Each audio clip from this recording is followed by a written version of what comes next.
grade 10 functions, we are concerned with the grade 9 straight line. We met this particular function in grade 9, and your teacher in grade 9 taught you that the equation of a straight line is y is equal to mx plus c.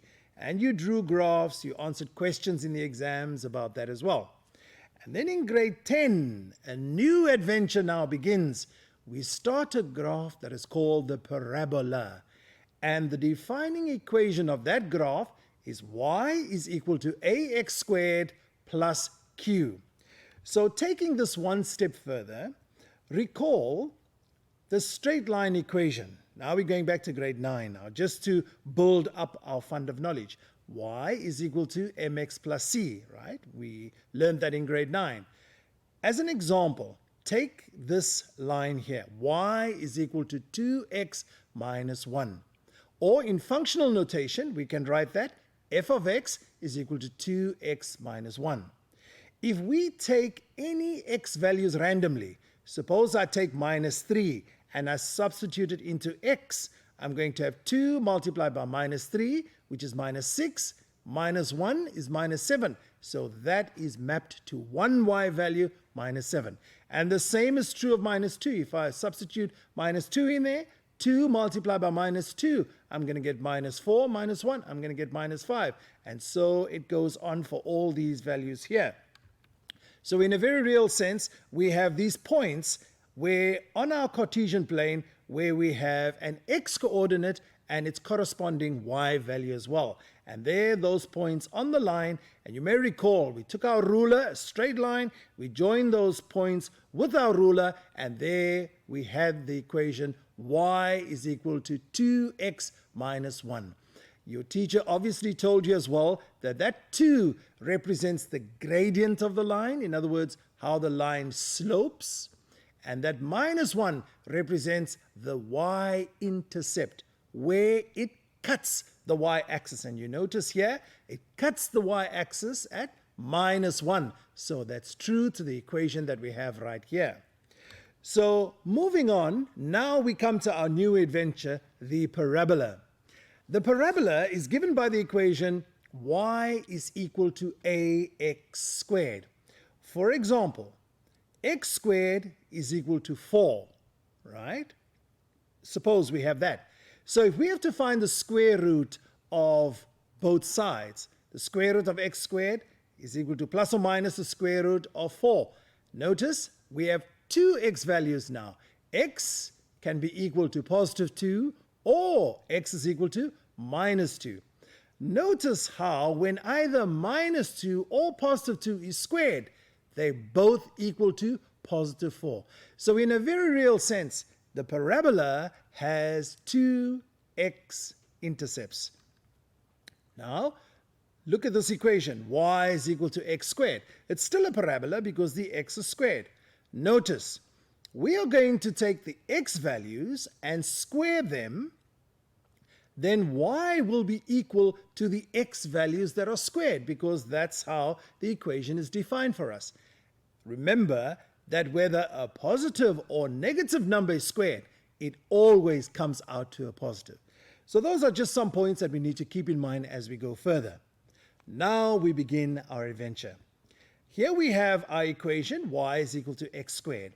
And I'm going to choose any x values. Notice I've chosen x is equal to 0, x is equal to 1, x is equal to 2, x is equal to 3. And when I substitute these x values in there, notice when I say 0 squared, I'm going to get 0. Then 1 squared, I'm going to get positive 1. 2 squared, I'm going to get positive 4. 3 squared, I'm going to get positive 9. And then I map these points on my Cartesian plane as shown here. Now, when I move on to the negative numbers, I can also take negative numbers, nothing wrong with that.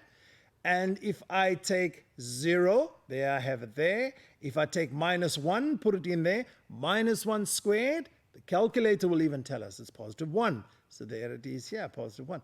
And there we have it here, 4 and 9 if we do minus 2 and minus 3 respectively. So what are we dealing with? Now look at this graph. Here we have the graph of y is equal to x squared. Do you notice it comes down like that and it goes up like that? It's almost like a rainbow, and you saw that picture on the opening slide of our presentation, right? So that's how the graph of the parabola looks. It's a curve graph, very important. And there we have all our values together in one table.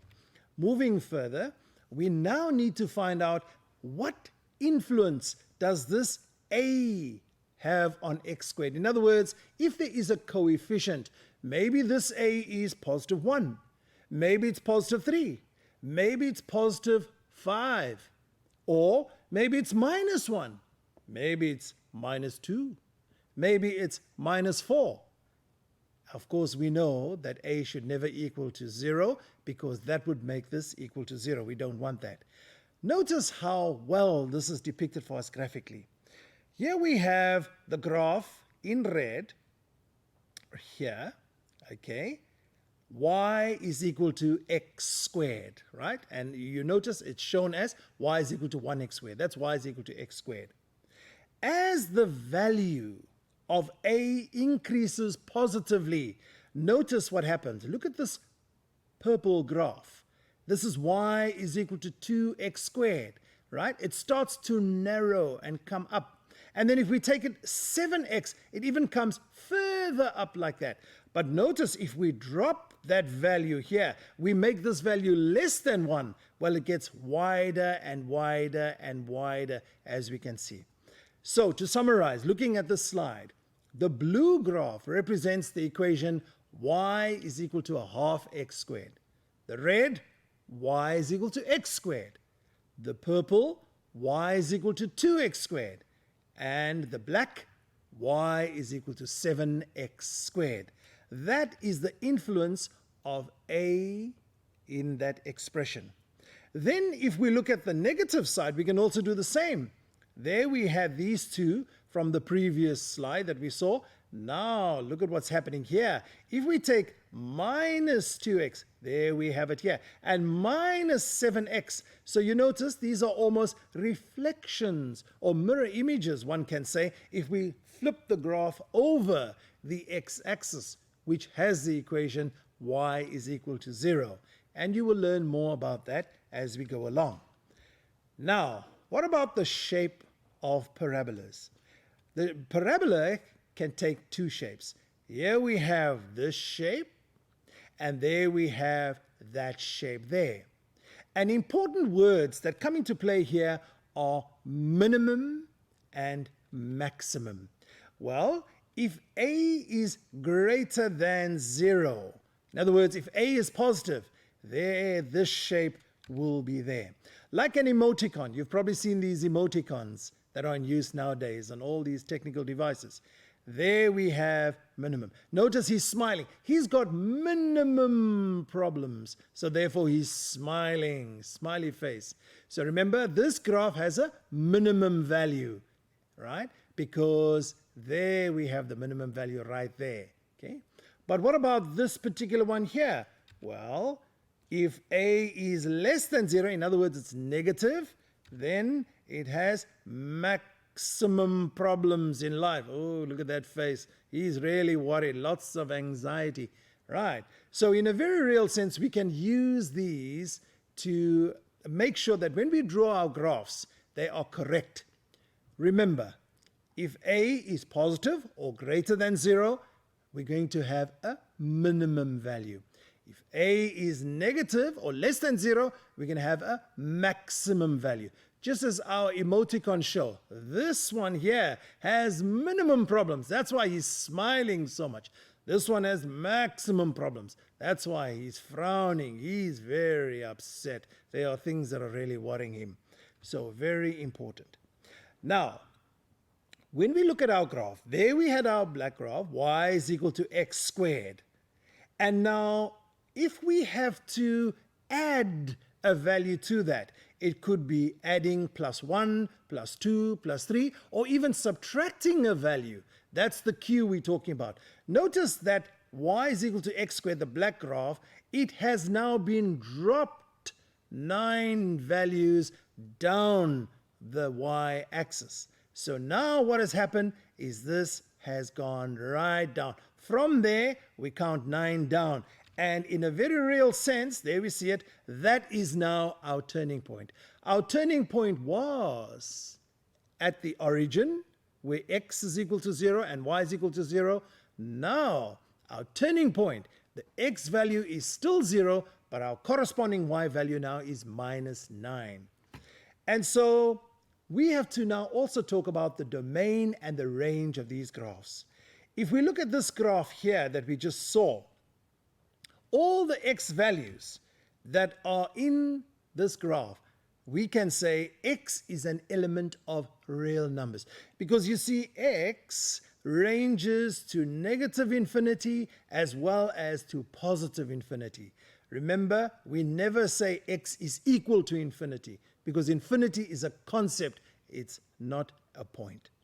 All right, so there we can express our domain. The x is an element of minus infinity, semicolon, positive infinity. What about the range? Well, our lowest value is minus 9.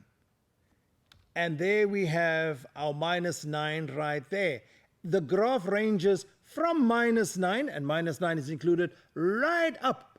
So in a real sense, we can say y is greater than and equal to minus 9. If we put that in another manner, we can write y is an element of square brackets, which means it's equal to minus 9, semicolon, and there we have our infinity there, round brackets.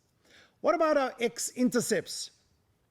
These are points where the graph cuts the x-axis. It cuts the x-axis at minus 3 and positive 3.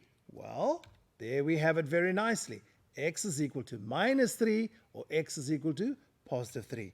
And then our y-intercept, here we see it clearly. The y-intercept, only one, y is equal to minus 9. These are some of the main points that are often asked in exams in connection with graphs. So let's do an exercise quickly. Notice this question. Sketch the graph of x is equal to minus x plus 16. If we have to write down the domain of this graph, right? In a very real sense, the domain will be x is an element of real numbers, or we can say x is an element of minus infinity, semicolon, positive infinity. And the range, well, the range is x is less than and equal to 16. If we just had to draw this graph very quickly, here, I have my ruler here, and if we have to draw it on the Cartesian plane, there we have it here. Suppose we have the Cartesian plane that looks like that. There's our x-axis and our y-axis, and I say that we have to draw the graph, we are asked to draw the graph of x is equal to minus x squared plus 16. Well, in a real sense, we can just draw a graph that looks something like this. Right?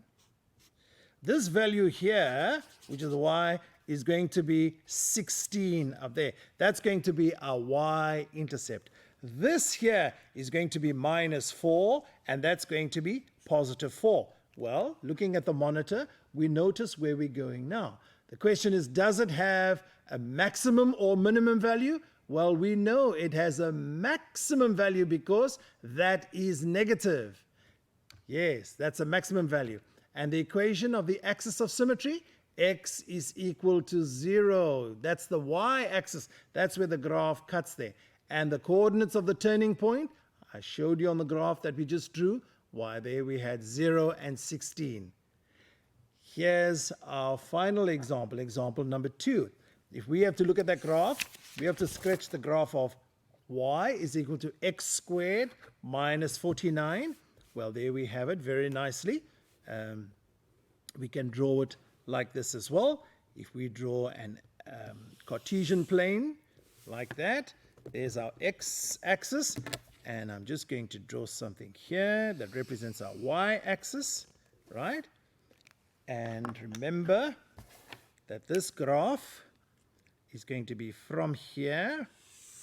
I go up like that, and then I say up like that. And this point is going to be my minus 49. If I have to find my x intercepts, I have to let my y equal 0. You'll notice when you do that this is going to be minus 7, and that's going to be positive 7, right? Remember, that is the origin here.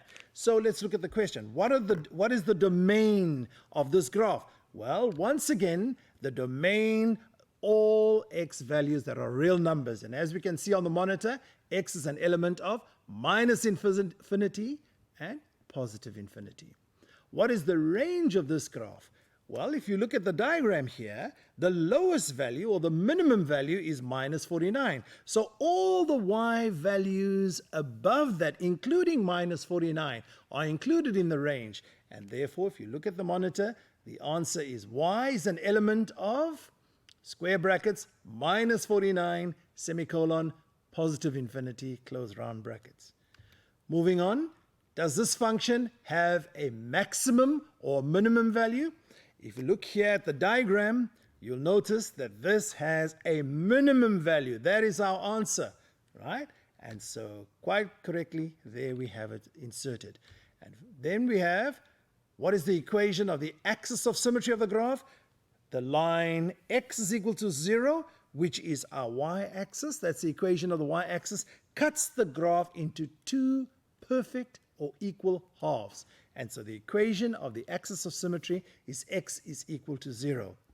And the coordinates of the turning point here is at minus 49, but if we have to fashion that as coordinates, our x value is going to be 0, and our corresponding y value is going to be 49. We put that like, that's how we write it.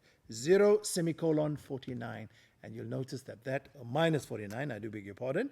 Yes, I've got it here, and there it is, minus 49. So there we have it, all together. Grade 10s, keep up with your mathematics. If this came a bit fast for you, you may look at this video again. Remember, the parabola is a very important function. So get used to the concepts of domain, of range, of x-intercepts, of the y-intercept, and whether it has a minimum or maximum value. All the best. Goodbye.